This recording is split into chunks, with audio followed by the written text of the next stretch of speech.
Hallelujah. Praise the Lord, praise the Lord, praise the Lord. పవిత్రాత్మను మనము కొనలేము. పవిత్రాత్మను మనము కొనలేము. అపోస్తుల కార్యాలు 8వ అధ్యాయం 9వ వచనం నుంచి మనం చూసినట్లయితే సమరయ్యలోని సీమోను అని పేరు గలవాడు ఒకడు ఉండేను. అతడు కొంతకాలము తన మంత్ర విద్యచే సమరయ్య అంతటిని ఆశ్చర్యములోకి ముంచెత్తాడు. ఎవరు? ఈ యొక్క సీమోను అనబడే వ్యక్తి సమరయ్య సీమలో తన యొక్క మంత్ర విద్యలచే అద్భుతాలు చేశాడు. ప్రియ సహోదరి సహోదరుడా, అతనికి మహాశక్తి అనే పేరు కూడా వచ్చింది అంట. ఆయనకి ఆ మహాశక్తి అనబడు దేవుని శక్తి వీడే అనేది. అప్పుడు ఈ యొక్క సీమోను చేసే అద్భుతాలను చూసి ఏమనుకున్నారంటే అప్పటి జనాలు మహాశక్తి వీడే, దేవుని శక్తి అనబడే మహాశక్తి వీడే అని అతడు తన మాయలచే వారికి ఆశ్చర్యం కలిగించెను. కానీ ఫిలిప్పు దేవుని రాజ్యము గురించి యేసు నామముల గురించి సువార్త ప్రకటించుచుండగా వారు ఆయనను నమ్మి స్త్రీ పురుషులు జ్ఞాన స్నానము పొందారు. అదే సమయంలో సీమోను మంత్ర విద్య తంత్రాలతో వాక్యం చెప్తుంటే అద్భుతాలు చేస్తుంటే, మంత్ర విద్యలతో అద్భుతాలు చేస్తుంటే, అదే సమయంలో ఇక్కడ ఫిలిప్పు నిజమైన దేవుని సువార్తను బోధిస్తూ అనేక మందికి జ్ఞాన స్నానం వసుకుతూ స్త్రీ పురుషులకు వారి ఆ బోధ విని అనేక మంది జ్ఞాన స్నానం పొందారు కూడా. సీమోను కూడా విశ్వసించాడు అంట. ఈ యొక్క మంత్ర విద్య తంత్రాలు చేసేవాడు కూడా ఆఖరికి దేవుని నమ్మి విశ్వసించాడు. ప్రియ సహోదరి సహోదరుల, అందుకే అతడు కూడా జ్ఞాన స్నానం పొంది ఫిలిప్పు చెంతనే ఉండిపోయాడు. ఈ మంత్రతంత్ర చేసేటటువంటి సీమోను మారు మనసు కలిగి దేవునిపై నమ్మకం కలిగి జ్ఞాన స్నానం పొంది ఫిలిప్పు గారి దగ్గరే ఉంటున్నాడు. కానీ అప్పుడు ఫిలిప్పు చేయుచుండిన సూచక క్రియలను గొప్ప అద్భుత కార్యాలను చూచి నివ్వరపడ్డాడు అంట. ఎవరు? ఈ సీమోను ఆ యొక్క ఫిలిప్పు చేస్తున్న అద్భుత కార్యాలను చూసి ఆశ్చర్యపడ్డాడు. నాకంటే గొప్ప కార్యాలు చేస్తున్నాడు, దేవుని విశ్వసిస్తున్నారు, దేవుని రాజ్యంలో జ్ఞానస్నానం ఇస్తున్నాడు, అనేక మందిని అద్భుతాలు స్వస్థతలు జరిగిస్తున్నాడని ఈ యొక్క సీమోనే ఆశ్చర్యపడి ఏమంటున్నాడో తెలుసా? గొప్ప అద్భుతములను చూసి ఆశ్చర్యపడి పేతురు యోహానులు వారిపై చేతులు ఉంచినప్పుడు వారు పవిత్రాత్మను పొందుతా చూసెను. ఇంకా ఎవరు అంట? ఫిలిప్పుతో పాటు పేతురు యోహానులు కూడా అక్కడ ఉండి అనేక మందిపై వారు చేతులు ఉంచినప్పుడు వారు పవిత్రాత్మను పొందేరి.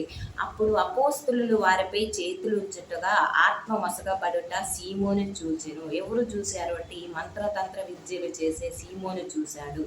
పేతురు యోహానులు కూడా అక్కడ ఉన్నారు. పేతురు యోహాను ఫిలిప్పు గారు జ్ఞానస్నానం ఇస్తూ సువార్తను బోధిస్తూ అద్భుత ఆశ్చర్య కార్యాలు చేస్తూ ఉండగా ఫిలిప్పు చూసి వీరి చేతులు పెట్టగానే పవిత్రాత్మ వారిపైకి వచ్చుట కూడా చూచాడు. అప్పుడు ఏమంటున్నాడంటే ఈ యొక్క సీమోను పేతురుకు యోహానుకు కొంత డబ్బును ఇచ్చి నేను ఎవరిపై చేయి చాచిదనో వారు కూడా పవిత్రాత్మను పొందినట్లుగా నాకును ఈ శక్తిని ఇయ్యండి అని అడిగాడు. ఇప్పుడు యోహాను, పేతురు, ఈ యొక్క ఫిలిప్పు గారు వీళ్ళందరూ కూడా పవిత్రాత్మతో నిండిన అపోస్తులు కాబట్టి ఈ అపోస్తులు వారిపై చేతులు ఉంచినప్పుడు మిగతా వారు కూడా పవిత్రాత్మను పొందుతున్నారు చూచాడు ఈ యొక్క సీమోను. అప్పుడు ఏమంటున్నాడంటే కొంత డబ్బు తీసుకువెళ్ళి పేతురు గారికి యోహాను గారికి ఇచ్చి, ఇగో మీరు చేతులు ఉంచితే ఈ యొక్క మనుష్యులు పవిత్రాత్మను పొందుతున్నారు కదా, నాకు కూడా నేను ఎవరిపైనైనా చేతులు ఉంచినప్పుడు వారు కూడా పవిత్రాత్మను పొందే శక్తిని నాకు దయచేయమని అడుగుతున్నాడు. అప్పుడు పేతురు దేవుని వరమును నీవు డబ్బుతో కొనదలుచుకున్నావా అని అడిగాడు. పేతురు గారు ఏమంటున్నారంటే అప్పుడు ఇది దేవుని వరము, మా శక్తి కాదు, మా బలము కాదు, ఇది దేవుని వరము, నీవు డబ్బుతో కొనదలుచుకుంటున్నావా ఏంటి? నీ డబ్బుతో పాటు నీవు నాశనమగుదువుగా కానీ చెప్పించాడు పేతురు గారు. అప్పుడు మా పనిలో భాగం నీకు లేదు అని, మా పనిలో భాగం లేదు, ప్రవేశం కానీ లేదు, భాగము లేదు, ప్రవేశం కానీ లేదు అని దేవుని దృష్టిలో నీవు ఆ, స- నీ హృదయం సరిగ్గా లేదు, దేవుని దృష్టిలో నీ హృదయం సరిగ్గా లేదు, నీ దుష్టత్వము మనకి పశ్చాత్తాపడి దేవునిని ప్రార్థింపుము అని చెప్పాడు పేతురు గారు. నీ హృదయం బాగలేదు నీలో, కాబట్టి నీవు డబ్బుతో దేవుని ఆత్మనే కొనదలుచుకున్నావు. దేవుని వరాన్ని ఎవరు డబ్బుతో కొనలేరు, అది మాకు దేవుడిచ్చినటువంటి వరము. నీ యొక్క దురాలోచనను కట్టిపెట్టి దుష్టత్వమునకై పశ్చాత్తాపడమని, నువ్వు చేసిన పాపానికి పశ్చాత్తాపడమని. ఏం పాపం అది? పవిత్రాత్మను డబ్బుతో కొనాలనుకోవటమే పాపం.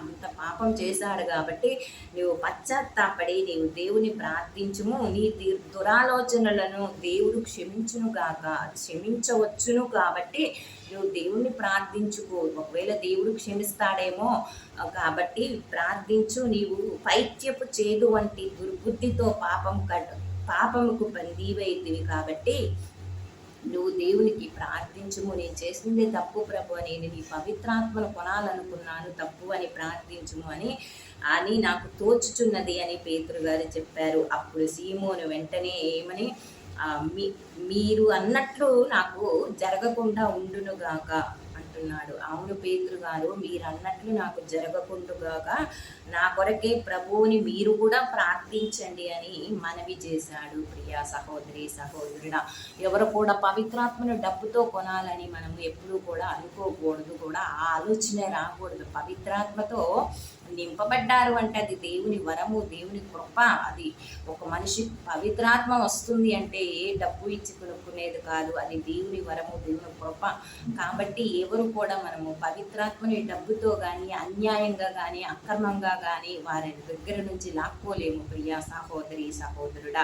అందుకనే పవిత్రాత్మ చాలా గొప్పది.